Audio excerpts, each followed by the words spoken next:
پاس جو نعمت ہوتی ہے وہ اس کے بعد نعمت وہ پاس نہیں رہتی، وہ نعمت چلی جاتی ہے۔ تو اسی لیے حافظ قرآن جو ہے حافظ قرآن تب رہتا ہے کہ جب وہ اس کی وابستگی نماز کے ساتھ ہو، قرآن کے ساتھ ہو، مسجد کے ساتھ ہو۔ ٹھیک ہے کہ ہم نے آج تک الحمدللہ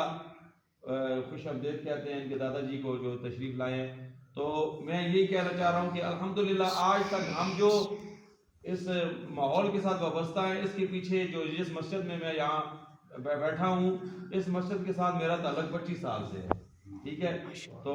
پہلے میں نمازی تھا، پھر میں حافظ قرآن بنا، ادھر میں نے اذانیں پڑھی، نمازیں پڑھائیں، یہاں تک الحمدللہ 15واں سال ہے اب میرا، انشاءاللہ اس سال میں 15 سال ہو جائیں گے میں نماز تراویح پڑھاؤں گا۔ تو یہ وابستگی جو ہے انسان کو، وہ جو انسان کو نعمت اس کے پاس ہوتی ہے، وہ قائم دائم اس کو رکھنے کے لیے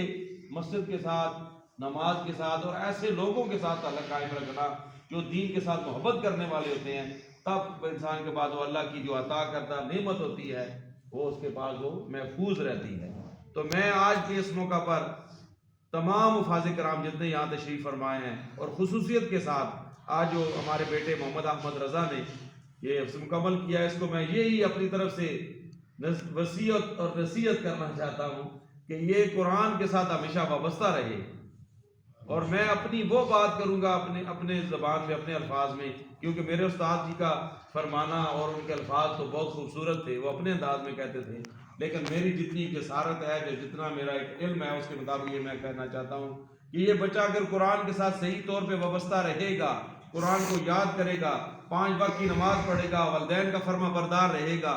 اس کو سوائے عزت کے اور کچھ نہیں ملے گا، اور اتنی عزت ملے گی ہم سے زیادہ اس کو عزت ملے گی، اللہ تعالیٰ اس کے رستے کھول دے گا۔ کیونکہ ہم نے بڑوں سے، اپنے اساتذہ کرام سے، اپنے مشائخ عظام سے یہ سنا ہے کہ جو دین کے کاموں میں لگ جاتا ہے، اللہ پھر ان کے کاموں میں لگ جاتا ہے۔ ٹھیک ہے، پھر اس کو ضرورت نہیں ہے۔ یہ پچھلے دنوں میں نے ایک عالم دین کو سنا، وہ فرما رہے تھے کہ جو بندہ ایسا ہو، قرآن کا قاری ہو، حافظ قرآن ہو، جس کا کام شب و روز یہی ہو، قرآن پڑھنا، پڑھانا، سیکھنا، سکھانا، ٹھیک ہے، وہ نماز پڑھے اور بس اس کے بعد پھر قرآن پڑھانا شروع کر دے، دعا نہ بھی کر سکے، مطلب اس کو اتنا موقع نہ ملے کہ وہ اپنے لیے دعا کر سکے، تو وہ اللہ تبارک و تعالیٰ، کیونکہ دل کی باتیں جانتا ہے، ان اللہ علیم بذات الصدور، ذات ہے، وہ انسان کے دل میں جو بھی ہوتا ہے، اس کو جو کچھ ضرورت ہوتا ہے، جو بھی اس کی ضرورتیں ہوتی ہیں، جو بھی معاملات دنیا ہوتی ہیں، اللہ تبارک و تعالیٰ اس کے بغیر مانگے ہی اس کو عطا کر دیتا ہے۔ سبحان اللہ۔ تو یہ ہے کہ ہمیں بس یہ نعمت عطا ہے۔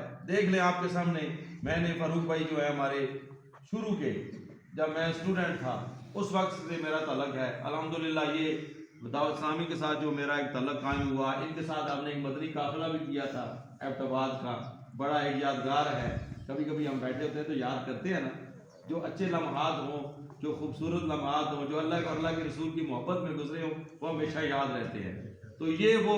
میں سمجھتا ہوں کہ انہوں نے جو مسجد تک ہمیں پہنچایا، خاص طور پہ یہ اہل سنت کا جو درد پیدا ہوا اپنی مسلک کا، یہ فاروق بھائی اس میں شامل ہیں۔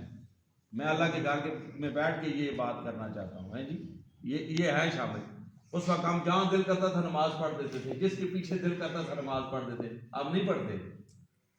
یہ انہوں نے ہمیں کچھ ہمارے اوپر کر مہربانی کی، انہوں نے ہمیں وہاں پکڑا کہ ایسا بھی ایسے نہیں ہوتا، ہر کسی کو اپنا امام نہیں بنا دینا چاہیے، ہر کسی کو اپنا استاد نہیں مان دینا چاہیے، اس کو مانو جو حقیقت میں اللہ اور اللہ کے رسول کے ساتھ محبت کرنے والا ہے۔ تو الحمدللہ یہ اس میں شامل ہے، یہ ہے تنویر قاضی صاحب ہیں، اور رضوان بھائی ہیں، اور خصوصاً ہمارے قمر الدین اطاری صاحب ہیں، 27 ایریا والے عظیم مبلغ ہیں۔ تو جس کی طرف سے انسان کو برکت ملی ہے اس کو یاد کرنا چاہیے، ضروری نہیں ہے کہ اس کے سامنے کرے، وہ بہت ساری جگہ ہوتی ہیں، بس بندہ کسی جگہ اکیلے بیٹھا ہوتا ہے، جب اللہ کی یاد میں ہو اس وقت اس بندے کو یاد کرے تب مزہ ہے۔ بہرحال یہ وہ بھی ان کے اوپر یہ بھی کرم ہے، کئی سالوں سے ہمارا ان کے ساتھ تعلق ہے، الحمدللہ یہ آج مزید اس میں مضبوطی آ گئی، اس میں مزید کرم ہو گیا کہ الحمدللہ ہمارے بچے نے حفظ مکمل کر لیا۔ ہاں، اس کے بعد مزید تعلق تب قائم اور بھی ہو سکتا ہے کہ جب یہ بچہ اس قرآن کے ساتھ وابستگی مضبوطی سے رکھے، قرآن پڑھے، نماز پڑھے، سنتوں پر عمل کرے، درس و بیان کا سلسلہ جاری رکھے۔ دیکھیں ہم نے ان کے ساتھ تعلق جوڑا ہے نا، تو ہمیں دیکھ الحمدللہ یہ ایک نصیب ہے، یہ نصیب ہے، اور اسی قرآن کی برکت سے ہم مدینہ شریف کئی دفعہ گئے ہیں الحمدللہ۔ جی آپ کو پتہ ہے ابھی میں دسمبر میں واپس آیا ہوں، پھر اللہ بلائیں گے، کئی دفعہ حج بھی کریں گے، عمرے بھی کریں گے. یہ ساری برکتیں دین کی وجہ سے ہیں. میرے پیر و مرشد، میرے شیخ مکرم پیر طریقت راہبر شریعت حضور الحاج فقیر پیر ثانی سرکار